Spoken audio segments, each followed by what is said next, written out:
Sometimes the world doesn't kick you when you're down, it just walks past you.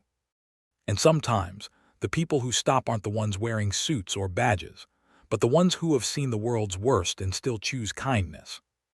That's exactly what happened the day a blind street musician was cornered by two young men, until Jason Statham turned around and smiled. Before we continue, to our returning viewers, thank you. Your support is what fuels us to bring these powerful stories to life.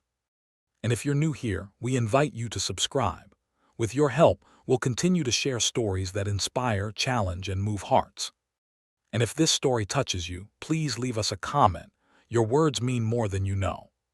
The sun was setting behind the city, stretching gold across the glass and steel. Streetlights blinked to life one by one, waking up like they knew what kind of night it was going to be. The crowd thinned, people rushing home, earbuds in, eyes down, the usual choreography of pretending not to see. On the corner of Elm and 7th, an old man sat with a guitar across his lap. His hands were worn not by time but by miles. They shook a little, not from weakness but from memory. A blind man, maybe in his late 60s, maybe older. It was hard to tell because life had stopped counting for him a long time ago. His name was Eddie Collins, though the city only knew him as the street musician with the brown coat. Every evening he came to the same spot, same cracked section of sidewalk, same weathered guitar. The notes he played weren't perfect, but they were honest. They had that thing you can't fake, heart. Sometimes people stopped. A few coins, a smile, maybe even a word or two. Most didn't. That night Eddie played Lean on Me. His voice carried something that hurt and healed at the same time. It wasn't the kind of singing you record. It was the kind you remember. Halfway through the song, he paused, smiling faintly. "Funny thing about this street," he said softly, not sure if anyone was listening. "You can hear kindness coming before you feel it." A few people did stop. A mother with a stroller, a couple walking their dog, a boy eating fries from a paper cup. They stood, watched, listened. For a moment, the world slowed down enough to be good again. But good moments, like sunsets, don't last long in a city that's forgotten how to care. From across the street came two figures, young men, early 20s, cheap jackets, cheaper intentions. They laughed too loud, the kind of laugh that wasn't joy but warning. The kind people use when they're about to do something ugly. "Yo, look at this guy," one of them said. "Old man out here singing for change." "Probably makes more than we do," the other snorted. "Look at all that cash." They weren't wrong. Eddie had a few bills in his guitar case, a rare night. Maybe people had listened longer. Maybe someone generous had passed by. He didn't count it, he never did. Money was nice, sure, but it wasn't why he played. He smiled when he heard footsteps stop near him. "Even in, fellas," he said kindly. "You got a request?" "Yeah," one said, grinning. "Play something about minding your business." Eddie chuckled. "I don't know that one." The laughter that came back wasn't friendly. "Hey, old man," the taller one said, "you make all this just sitting here." Eddie tilted his head slightly, trying to read their tone. "I make a little. People been kind tonight." "Kind, huh?" the second one said. "Guess we'll take our share then." Before Eddie could react, the taller one crouched and started scooping bills from the case. The other kicked the guitar lightly, enough to make it ring off-key. Eddie flinched, hands tightening on the instrument. "Please don't," he said quietly. "That's all I got." "Then you should have picked a better career," the first one sneered. A small crowd began to notice, but noticing and acting are two different things. Phones came out, not to call for help, just to record. A woman whispered, "Someone should stop them." A man beside her muttered, "Not my business." And through it all, Eddie sat there, blind, trembling, but somehow still calm. "You boys don't need that money," he said softly. "It won't do you any good." The taller one smirked. "What, you gonna stop us?" "No," Eddie said, "but someone might." They laughed. "Yeah, who?" And that's when the sound of boots echoed behind them, slow, steady, deliberate.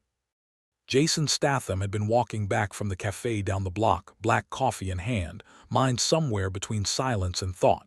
He wasn't dressed like a hero, plain jacket, faded jeans.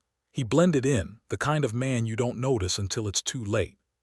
He stopped at that corner before, tossed a few bills into Eddie's case now and then, never said much. But he remembered the sound of that guitar, the kind of sound you hear once and can't forget. When he turned the corner this time and saw two men crouched over the case, something in his face changed. Not rage, not shock, just awareness. He didn't say a word at first. He just stood there watching, measuring. One of the bullies looked up and caught his eye. "What you looking at, man?"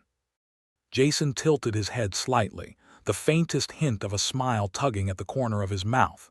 "Just wondering," he said, voice low, steady, "if you two were born stupid or if it's been a team effort." The taller one stood. "You want to mind your own."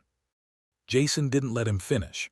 He took one step forward, just one, and somehow that was enough to change the air. The laughter from the small crowd faded. The street went quiet in that strange, electric way before a storm. The second bully tried to puff up, squaring his shoulders. "You think you can scare us, old man?" Jason's smile widened a fraction. "Not think, no." The taller one laughed, but it was shaky now. "You don't want to do this." Jason's eyes flicked to the guitar. "No," he said softly, "you don't." Eddie's voice broke the silence. "Jason." Jason's eyes softened. "Evening, Eddie." "You again," Eddie said, smiling faintly. "Thought I recognized those boots." Jason stepped closer. "Yeah, guess I got good timing." The bullies looked between them, confused. "You know this guy?" Jason ignored the question. "How much did they take?" Eddie shrugged. "Enough to prove they're lost." Jason looked back at the two men. "You heard him, put it back." The taller one scoffed. "Or what?" Jason took another step forward. Now he was close enough for them to see the calm in his eyes, the kind of calm that doesn't come from peace, but from experience. "Or I'll help you remember the difference between taking something and earning it." The smaller one cursed under his breath. "Man, this dude's crazy." Jason smiled again, quiet, patient. "That's what they said last time." The taller one reached out, maybe to shove him, maybe to save face. Jason's hand moved a blur, catching the wrist midair, twisting just enough to bend pride without breaking bone. The bully gasped, knees buckling. Jason leaned close, his voice almost kind. "That's the problem with picking on people who can't see you. You forget someone else might be watching." He let go. The man stumbled back, holding his wrist. The other one took a step forward, then thought better of it. Jason crouched, picked up the bills from the pavement, brushed the dust off them, and set them back into the guitar case. Then he reached into his own pocket and added a folded note of his own. "Consider that a lesson," he said, straightening, "and a start." The two bullies backed away, muttering curses but not daring to look him in the eye again. When they were far enough, Jason called out, "Hey." They froze. He pointed at the coffee shop on the corner. "Go in there, buy 2 meals, pay for the next person behind you. If you do that, maybe you'll start feeling like men instead of thieves." The smaller one stammered, "Why the hell would we?" Jason's stare cut the question in half. "Because I'll be watching." They didn't argue again. As the two disappeared down the street, the small crowd that had been pretending not to watch began clapping softly. Not the loud, performative kind. The real kind, hesitant, grateful human. Eddie chuckled, shaking his head. "You always have a way of turning quiet into loud." Jason smiled faintly. "Guess someone's gotta do it." He crouched beside the old man, gently checking his guitar. "Did they damage it?" Eddie felt along the strings. "Nah, just scared it a little. Guitars are tougher than they look." Jason nodded. "So are you." Eddie turned his face toward the sound of Jason's voice. "You didn't have to step in, you know. I've been robbed before." Jason's tone softened. "Maybe, but not while I was around." Eddie smiled. "You got a good heart, son." Jason chuckled quietly. "Nah, just a stubborn one." He helped Eddie up slowly, brushing off his coat. "You got somewhere to go." "Back home," Eddie said. "Bus stop's a few blocks." Jason looked around. "Not tonight, come on, I'll walk you." They started down the street together, Jason carrying the guitar case, Eddie walking beside him with his hand lightly resting on Jason's arm. The crowd slowly dispersed, but a few stayed behind, moved in a way they couldn't explain. As they passed the same cafe, the waitress inside smiled through the window, recognizing Jason. He nodded once. "Funny thing," Eddie said as they walked, "you sounded calm back there, even when they were threatening you. Jason smiled faintly. Calm's easy when you know how it ends. And how did it end? Eddie asked. Jason thought for a moment, then said, with a smile. Eddie laughed softly. You really think people like that can change? Jason glanced at the cafe window again, where the two bullies now stood awkwardly at the counter, ordering food. Sometimes, he said. Sometimes they just need someone to remind them they could. They reached the bus stop. Jason helped Eddie sit, handed him the guitar case, and waited in silence for a minute. Tell me something, Eddie said. You used to fight, didn't you? Jason smirked. I still do, just not for money anymore. Eddie nodded. Thought so. You got that quiet in your voice, the kind that comes after too many battles. Jason looked down the street, where the lights blurred into gold. Maybe, or maybe I just learned that fighting doesn't always mean fists. Eddie smiled, reaching out his hand. Well, thank you for fighting for me. Jason shook it firmly. Anytime. As the bus rolled up, Jason helped him aboard. The old man turned back before sitting. You know, I can't see your face, he said softly, but I can tell you were smiling.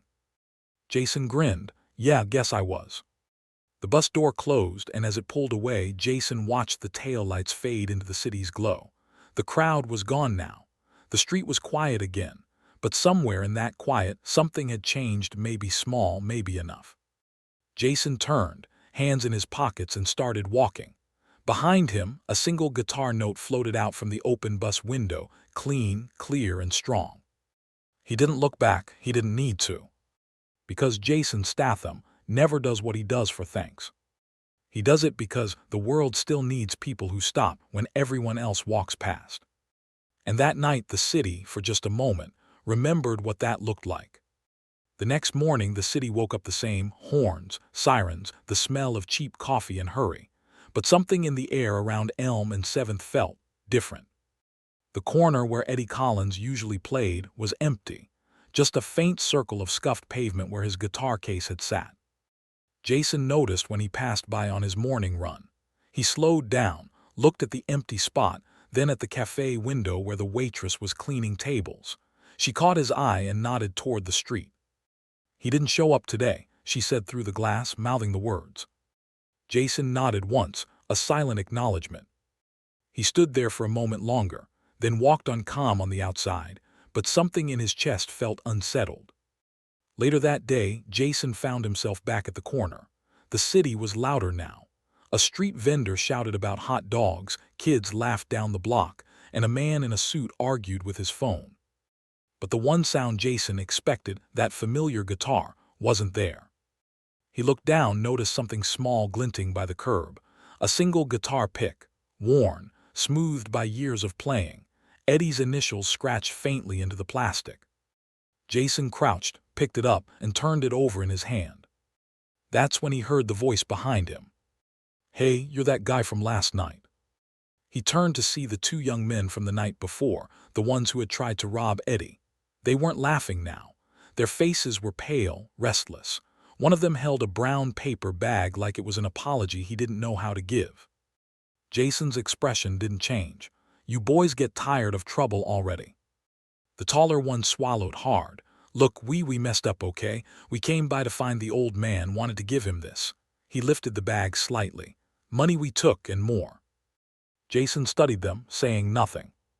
The shorter one spoke up nervously. We went to that cafe, like you said, bought meals for people. Then the waitress told us the old guy's name, said he plays here every night, but he's not here. Jason turned the guitar pick in his hand again, thinking. You two still remember what it felt like when the street went quiet. They exchanged glances, unsure how to answer. That's the sound of a choice, Jason said quietly. You get that sound once. What you do after tells the rest of your story. He started walking. Come on. The two followed, not because they wanted to, but because when Jason Statham tells you to follow, something in you listens before your brain does. They found Eddie 2 streets down, sitting outside a small soup kitchen. Not playing this time, just sitting. His guitar rested beside him, case closed, as if even it needed a break. When Jason approached, Eddie tilted his head slightly. Thought I'd hear those boots again, he said, smiling faintly. Jason smirked. Guess I'm predictable. Eddie chuckled. That's not a bad thing. Predictable means dependable. Jason nodded toward the two young men hovering awkwardly behind him. Got a couple of people who want to say something. Eddie turned his face toward the sound of their shuffling feet. Oh, I know those steps, he said quietly. The taller one stepped forward. Sir, we're sorry, we were idiots. Eddie didn't answer right away. He reached out his hand not toward them, but toward the space where forgiveness sits between words. You boys play any instruments? They both blinked. No, sir. Eddie smiled faintly. Then you wouldn't know what it's like to hit a wrong note and still have to finish the song. That's what you did last night. You played wrong, but the song's not over. The shorter one's eyes dropped. We brought this. He held out the paper bag. Eddie nodded. Set it down by the guitar. That'll do. Jason watched quietly. There was something about Eddie's calm that even he respected, a man who had been broken and somehow found a way to make peace with the cracks. After a long silence, Eddie said softly, You know, I used to have 2 sons. One of them would be about your age now. The boys looked up surprised. Army took him, Eddie continued. Not in war, in training, heatstroke. They called it an unfortunate event. Jason's jaw tightened. He didn't say anything, but his eyes lowered slightly. Eddie's hands fidgeted with his sleeve. After that, I stopped playing for a while, lost my sight a year later. Doctor said it was a nerve condition. I think it was grief that finally finished the job. The taller boy swallowed hard. I'm sorry. Eddie smiled gently. So am I, but sorry don't fix much, son. What fixes things is what you do next. Jason stepped forward, crouching beside Eddie. You never told me that story. Eddie chuckled softly. You never asked. Jason looked at the old guitar. And you started playing again. Yeah, Eddie said, tapping the strings lightly. Turns out when you can't see the world, you start hearing it better, so I figured I'd give something back. The shorter boy finally found his voice again. We really didn't mean to. Eddie interrupted, his tone gentle but firm. I know, and I forgive you, but don't waste that, you hear me? Don't waste it. The taller one nodded quickly. We won't, sir, we promise. Jason straightened, watching them. Good, because life doesn't hand out second chances often. When it does, you take it serious. He handed them both a card, nothing fancy, just a simple number on the back. If you want work, call that. Warehouse in South Point. Tell him Jason sent you. The shorter one blinked. Wait, you're giving us jobs. Jason shrugged. You'll earn your pay and maybe learn what it means to keep it. The two nodded, murmured thanks, and walked off slowly, this time with their heads down for the right reason. Eddie laughed quietly when they were gone. You've got a strange way of teaching, Jason. Jason smiled.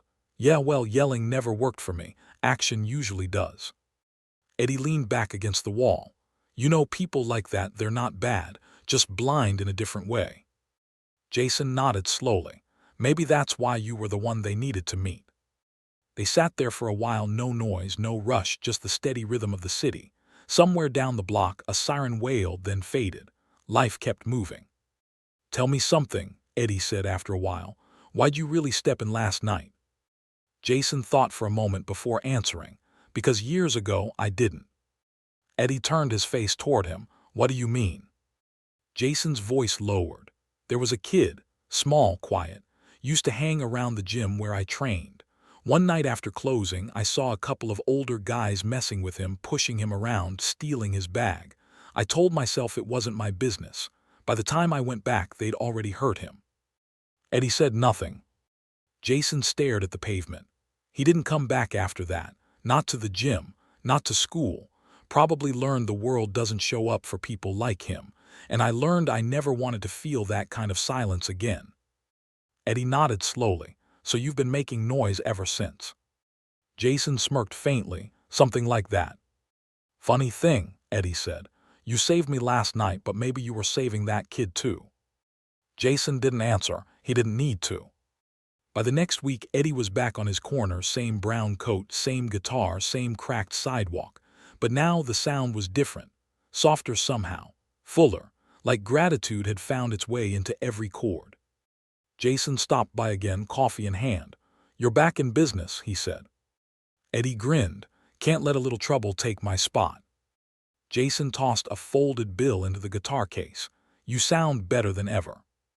Eddie tilted his head. That's because the world's listening again. Jason looked up and noticed something across the street, the two young men, now wearing work jackets, unloading boxes from a van. They saw him and froze for a second. Then one of them gave a small nod, shy, respectful. Jason returned it. Eddie must have heard the silence shift. They hear. Jason smiled. Yeah, working. Eddie chuckled. Good, told you the song wasn't over. They talked for a while about music, about the city, about how time teaches you to fight different battles. Eddie told Jason he'd been offered a spot at a local cafe to play indoors. They said they'll pay me in coffee and applause, he joked. Jason grinned. Sounds fair. Then Eddie said something that made Jason pause. You know, you've got a song too, Jason. You just don't play it out loud. Jason raised an eyebrow. Oh yeah, what kind of song is that? Eddie smiled, tapping his chest. One that sounds like redemption. Jason laughed softly. Maybe I'll learn the chords one day. A few nights later, Jason was back at the cafe. He sat by the window, watching the street corner. It was raining lightly, the kind of rain that makes the city glow. Across the street under a small awning, Eddie played. The sound carried through the drizzle, soft, warm, alive. And there, at the edge of the awning, stood the two young men again, not stealing this time, but holding cups of coffee, listening quietly. One of them reached down and dropped a folded bill into the case. Eddie smiled mid-song. Thank you kindly, he said, voice steady. Jason leaned back in his chair, a small smile crossing his face. He didn't move. Didn't need to. The world was doing fine on its own tonight. The waitress came over. You know that old man? Jason nodded. Yeah, he's a friend. She smiled. He said the same thing about you. Jason looked out the window again, at the blind man playing beneath the rain, at the two boys who'd found a little bit of themselves again. Yeah, Jason said quietly. He's got a way of seeing things. When the song ended, Eddie packed up his guitar slowly, feeling for the latch, humming under his breath. The rain eased. The street emptied. Jason crossed the street and handed him an umbrella. You keep this, he said. Eddie smiled. You think I can't find my way home in the rain? Jason smirked. I think you deserve to stay dry for once. Eddie chuckled. Guess I'll take it then. He reached out, shaking Jason's hand firmly. You did good, son. Jason looked down the street. We both did. As Eddie walked away, the sound of his footsteps faded into the night, steady, unhurried, free. Jason stood there a moment longer, looking out at the empty street. Then he smiled, that quiet, knowing kind of smile that doesn't ask for applause. Because some fights aren't about winning. Some are about reminding the world that decency still exists, that even in the noise of the city, one act of courage can still make the music play again. And that night, under the soft glow of streetlights and the echo of a song that refused to die, Jason Statham turned and walked away, hands in his pockets, peace in his stride. He didn't look back. He didn't have to. The world was watching now.